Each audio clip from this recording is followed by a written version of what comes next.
Monsoon जल्दी आ गया था। अपने साथ बारिश की तेज बौछारें लाया था, जिसने हलचल भरे शहर को पानी से भरी सड़कों और फंस चुके वाहनों के जाल में बदल दिया था। जेठालाल गाड़ा अपनी इलेक्ट्रॉनिक्स की दुकान पर एक और लंबे दिन से थके हुए एक खस्ता हाल ऑटो रिक्शा में झुके बैठे थे। बारिश को प्लास्टिक की शीट से गिरते देख रहे थे, जो अस्थायी खिड़कियों का काम कर रही थी। गाड़ी हिचकोले और खड़-खड़ करती हुई पानी में डूबी सड़कों से गुजर रही थी, जब तक कि एक आखिरी खांसी और काले धुएं के गुब्बारे के साथ वो एक सुनसान सड़क के किनारे बिल्कुल बंद हो गई। ड्राइवर ने माफी मांगी, लेकिन आगे जाने से इनकार कर दिया। जेठालाल अपनी छाते को मौसम के खिलाफ एक ढाल की तरह पकड़े हुए तेज बारिश में उतर गए। सड़क उनके सामने फैली हुई थी, मुंबई की शाम के हिसाब से अजीब तरह से खाली। सड़क की बत्तियां बारिश में धीमी रोशनी दे रही थीं। हर कदम टखने तक के पानी में छप छप करता जा रहा था। जैसे वो आगे बढ़ रहे थे, उनकी छाते पर बारिश की आवाज़ बाकी सब शोर को दबा रही थी। और तभी वो एहसास शुरू हुआ, एक रेंगने वाली संवेदना जो उनकी रीढ़ की हड्डी पर ठंडी उंगलियों की तरह चढ़ रही थी। उनके अपने कदमों के अलावा किसी और के कदमों की आवाज़ उनके पीछे से आ रही थी। जेठालाल का दिल तेजी से धड़कने लगा जब उन्होंने अपनी चाल तेज की, लेकिन वो अदृश्य कदम भी तेज हो गए। वो अचानक घूम गए। उनके जूते से पानी उछल पड़ा, लेकिन उनके पीछे की सड़क खाली थी, सिवाय बारिश के जो पडल्स में लहरें बना रही थी। वो चलते रहे। अब उनकी सांसें छोटी छोटी आ रही थीं, जब अचानक बारिश एक पर्दे की तरह दो हिस्सों में बट गई। वहाँ सड़क के बीच में एक सफ़ेद फिगर खड़ा था, एक औरत जो बेदाग सफ़ेद साड़ी में लिपटी हुई थी, जो बारिश से अछूती थी। वो मुस्कुराई, एक खूबसूरत फिर भी बेहद परेशान कर देने वाली मुस्कान, जिसने जेठालाल के खून को ठंडा कर दिया। वो औरत आगे बढ़ी। उसके पैरों से गीले फुटपाथ पर कोई आवाज़ नहीं आ रही थी। जब उसने बात की, उसकी आवाज़ सुरीली फिर भी खाली थी। मुंबई में किसी ऐसी जगह का पता पूछ रही थी जिसके बारे में जेठालाल ने कभी सुना नहीं था। उसकी मुस्कान कभी नहीं डगमगाई, भले ही उसने सवाल दोहराया, हर शब्द के साथ और करीब आती गई। जेठालाल लड़खड़ाए, समझ न आने वाले शब्दों में कुछ बड़बड़ाए, फिर पलटे और भाग गए। वो ऐसे भागे जैसे पहले कभी नहीं भागे थे। अपनी छाता पीछे सड़क पर भूल गए। वो तब तक नहीं रुके जब तक कि वो गोकुल धाम सोसाइटी के दरवाजे से अंदर नहीं घुस गए। हांफते हुए, पूरे भीग चुके थे। उसी रात जब जेठालाल बेचैन नींद में करवट बदल रहे थे, उनके पिता चंपकलाल को नींद नहीं आ रही थी। बुजुर्ग आदमी के जोड़ों में नमी के कारण दर्द हो रहा था और नींद उनसे बिल्कुल रूठी हुई थी। करीब आधी रात को वो बैल्कनी पर आए, ये सोचकर कि रात की हवा से कुछ राहत मिलेगी। सोसाइटी का कंपाउंड नीचे चांद की फीकी रोशनी में नहाया हुआ था। बारिश अब रुक चुकी थी, सब कुछ नमी से चमक रहा था। चंपकलाल अंदर जाने ही वाले थे जब कंपाउंड के बीच में उनकी नज़र किसी हरकत पर पड़ी। उनकी सांस गले में अटक गई जब उन्होंने उसे देखा। वही औरत सफ़ेद साड़ी में, जिसे उनके बेटे ने बताया था। लेकिन अब आधी रात के सन्नाटे में उसकी शक्ल कहीं ज़्यादा डरावनी थी। उसका चेहरा अब खूबसूरत नहीं बल्कि भयानक था, जिसके त्वचा में एक अजीब सी पीली चमक थी। उसकी आंखें, वो भयानक काली आंखें, सीधे उनकी तरफ देख रही थी और उसकी मुस्कान एक शिकारी और भयानक रूप में बदल चुकी थी।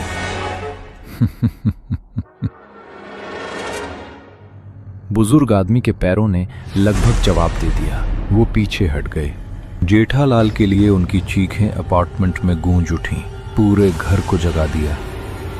बाप और बेटा एक साथ सिमट गए। दोनों ने इस बात की पुष्टि की कि उन्होंने वही आभास देखा था, जबकि छोटा टप्पू बड़ी डरी हुई आंखों से देख रहा था। उन्होंने बाकी रात लिविंग रूम में एक साथ बैठकर प्रार्थना करते हुए बिताई, जब तक कि सुबह नहीं हो गई। अगली सुबह धोखे से सामान्य लगी। सूरज की रोशनी खिड़कियों से अंदर आ रही थी, चिड़ियां चहक रही थीं और रोजमर्रा की सुबह की दिनचर्या शुरू हो गई थी। दया ने नाश्ता बनाया, जबकि टप्पू स्कूल के लिए तैयार हो रहा था। सभी ये दिखाने की कोशिश कर रहे थे कि पिछली रात एक बुरा सपना ही था, लेकिन जैसे ही जेठालाल अपनी दुकान जाने के लिए बाहर निकले, उन्होंने कुछ ऐसा देखा जिसने उनका खून जमा दिया। सोसाइटी का नोटिस बोर्ड, जहां भिड़े हर सुबह अपना सुविचार बड़े नियम से लिखते थे, पर एक अलग संदेश था। भिड़े की साफ लिखावट में हमेशा की मोटिवेशनल कोट की जगह सिर्फ एक लाइन चारकोल से खुरची हुई थी। पिछली रात टाल दी गई थी, लेकिन रात फिर आएगी। जेठालाल के हाथ कांप रहे थे जब उन्होंने बार बार संदेश पढ़ा। लिखावट उनकी आंखों के सामने बदल रही थी। अक्षर काले खून की तरह बोर्ड पर टपकते हुए लग रहे थे।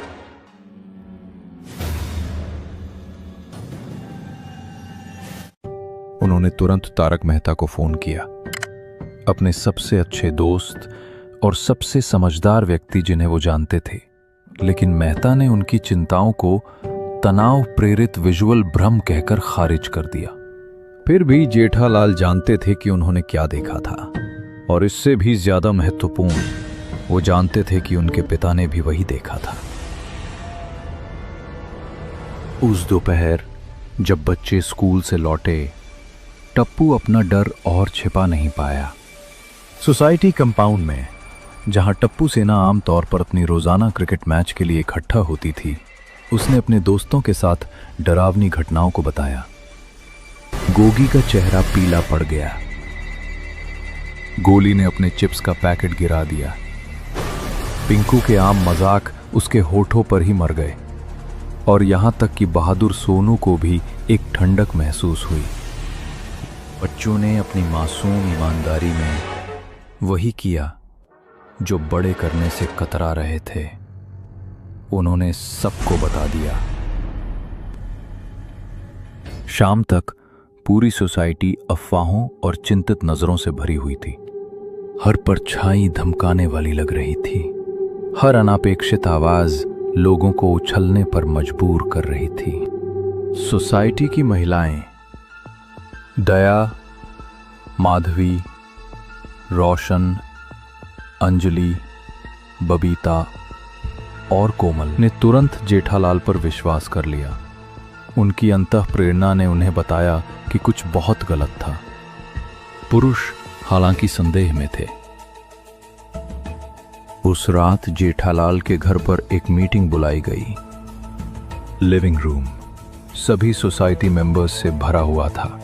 उनकी आवाजें बहस में ऊंची हो रही थीं। भिड़े अपने शिक्षक के तार्किक दिमाग के साथ इस बात पर अड़े थे कि यह मास हिस्टीरिया है। पोपटलाल घबराकर अपना चश्मा ठीक कर रहे थे, जबकि ये सुझा रहे थे कि शायद कोई मजाक कर रहा है। अय्यर वैज्ञानिक भूत प्रेत के विचार पर हंसी उड़ा रहे थे। थोड़ी जोर से हंसे, ये दावा करते हुए कि कोई भूत एक पंजाबी का सामना करने की हिम्मत नहीं करेगा। डॉक्टर हाथी अपने नापे तुले चिकित्सीय लहजे में तनाव और थकान को संभव कारण बताया। यहां तक कि तारक मेहता जेठालाल से दोस्ती के बावजूद कूटनीतिक रूप से संदेह में थे। मीटिंग बिना किसी नतीजे के खत्म हो गई। सभी अपने घरों को अलग अलग विश्वास और अविश्वास के साथ लौट गए।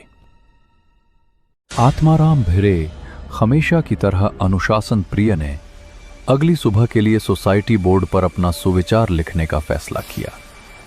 उस अशुभ संदेश को किसी सकारात्मक चीज से बदलने के लिए दृढ़ थे। रात 12:15 पर वो अपनी बैल्कनी पर कदम रखे कंपाउंड में नीचे जाने के लिए तैयार थे, लेकिन वो बोर्ड तक कभी नहीं पहुंच पाए। जैसे ही ब्रिडे ने कंपाउंड में नीचे देखा, उन्होंने उसे तैरते हुए देखा। हाँ, तैरते हुए जमीन से कई फुट ऊपर। सफेद साड़ी में वो औरत हवा में एक अजीब गरिमा के साथ घूम रही थी। उसकी साड़ी और बाल ऐसे बह रहे थे जैसे पानी के अंदर हो। उसका चेहरा, जब उसकी नजर भिड़े पर पड़ी, उसने वही भयानक मुस्कान दी और उनकी तरफ ऊपर उठने लगी।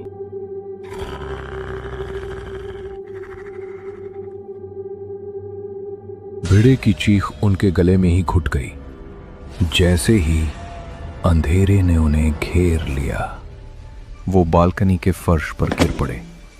उनका शरीर बर्फ की तरह ठंडा था। उनकी आंखें पलट गई थीं।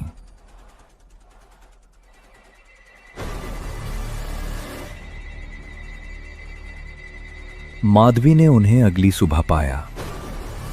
उनका शरीर गर्म सुबह की धूप के बावजूद तेज कंपकंपी से कांप रहा था। उनका बुखार खतरनाक हद तक बढ़ गया था, लेकिन उनकी त्वचा छूने पर ठंडी थी। एक चिकित्सीय असंभवता जिसने डॉक्टर हाथी को भी हैरान कर दिया। कांपते हुए दांतों से भिड़े अपनी मुलाकात का वर्णन कर पाए, और इस बार किसी ने हंसी नहीं उड़ाई। संदेह करने वाले विश्वास करने वाले बन रहे थे, और डर गोकुलधाम सोसाइटी में एक महामारी की तरह फैल रहा था। सोसाइटी के पुरुषों ने उनका मर्दाना गर्व आखिरकार उनके डर पर हावी होते हुए कार्यवाही करने का फैसला किया। वो उस रात पहरा देंगे, उन्होंने घोषणा की, और इस रहस्य को हमेशा के लिए सुलझा देंगे।